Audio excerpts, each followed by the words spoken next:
Imagine a basketball player who seems to predict every move before it happens, a surgeon whose hands move with impossible precision, or a writer whose words flow like water onto paper. What connects these moments of peak performance? Ancient Chinese philosophers called it Wu Wei, the art of effortless action. This concept emerges from Taoism, a philosophical tradition attributed to the mysterious Lao Tzu. Whether this sage actually existed remains uncertain, but his supposed work, the Tao Te Ching, has become the second most translated book in human history after the Bible. This ancient text speaks of living in harmony with the Tao, often translated as the Way. But what exactly is the Tao? The opening lines of the Tao Te Ching warn us, the Tao that can be spoken is not the eternal Tao. It's fundamentally beyond our understanding, yet we can align ourselves with its flow. Wu Wei literally means non-action, but don't mistake this for laziness or passivity. It's the paradoxical action of non-action, performing with such natural grace that effort becomes invisible. Modern athletes know this state intimately. They call it being in the zone. When basketball legend Bill Russell described his peak moments, he said, "It was almost as if we were playing in slow motion. During those spells, I could almost sense how the next play would develop and where the next shot would fall." The ancient text Zhuangzi tells of cook Ting, who butchered an ox with such elegance that it mesmerized Lord Wenhui. When asked about his skill, the cook replied, "What interests me is the way which goes beyond skill. When I first began cutting up oxen, I could see only the ox itself. After 3 years, I no longer saw the whole ox. Now I go at it by spirit and don't look with my eyes." This story reveals something profound about mastery. Cook Ting had used the same knife for 19 years because he worked with precision and finesse, never forcing his way through tough spots. Good cooks, he explained, change knives yearly because they cut. Mediocre cooks change monthly because they hack. But mastery finds the natural gaps. This illustrates Taoism's emphasis on gentleness over force. When we strain and struggle, we might complete tasks, but we waste enormous energy and often cause damage. Someone in flow approaches challenges intelligently, knowing when to act and when to wait, finding balance between doing and not doing. This philosophy challenges Western ideals of constant action and forced achievement. We're taught to be ambitious, take control, push harder. Meanwhile, rates of depression, anxiety, and burnout skyrocket. Are we pushing against the natural current of life? Taoism compares existence to a river.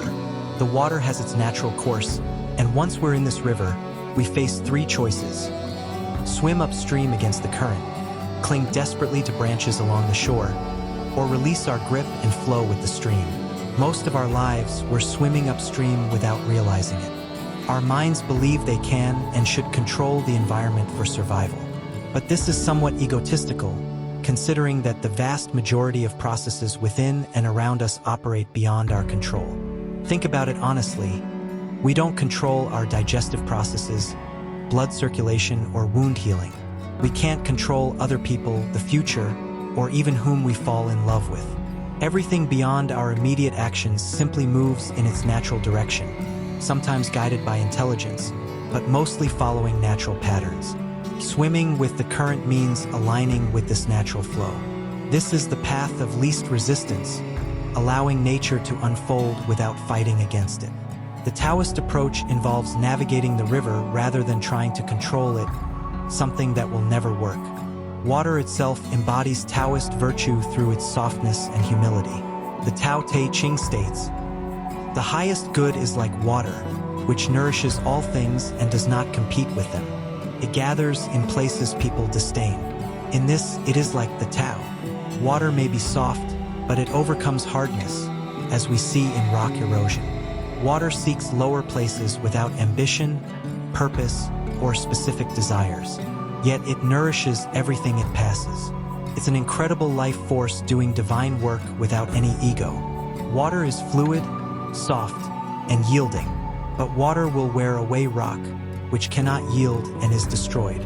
Nothing in the world is softer than water, yet nothing is better at overcoming the hard and strong. If you've experienced flow states, you know that one thing disappears and only returns when the thinking mind regains control. Focus on results rather than the present task. This echoes the Stoic concept of amor fati, accepting whatever outcome may come and concentrating on what exists in the present moment. Whether you're completely absorbed in sports, writing, gaming, or dancing, flow states share common characteristics. You forget about outcomes, pressure, future anxieties, and past mistakes. There's only you and the immediate task. You're entirely present. The only way to achieve this is through letting go. Letting go means stopping the fight against the current, releasing your death grip on familiar branches. It means releasing past and future, focusing completely on this moment, and simply living it without hesitation. This ancient wisdom offers a revolutionary approach to modern stress and achievement. Instead of forcing our way through life's challenges, we can learn to move with natural rhythms. Instead of exhausting ourselves through constant struggle, we can discover the power of effortless action. The path of flow isn't about doing nothing. It's about doing everything with such natural grace that action becomes art. When we align with life's deeper currents rather than fighting them, we discover something remarkable. The most profound achievements often come not from harder effort, but from perfect timing and natural ease. This is the ancient secret of Wu Wei, not the absence of action, but action so harmonious with natural patterns that it appears effortless. In our frantic modern world, perhaps it's time to remember what the Taoists knew. Sometimes the most powerful thing we can do is stop trying so hard and start flowing instead.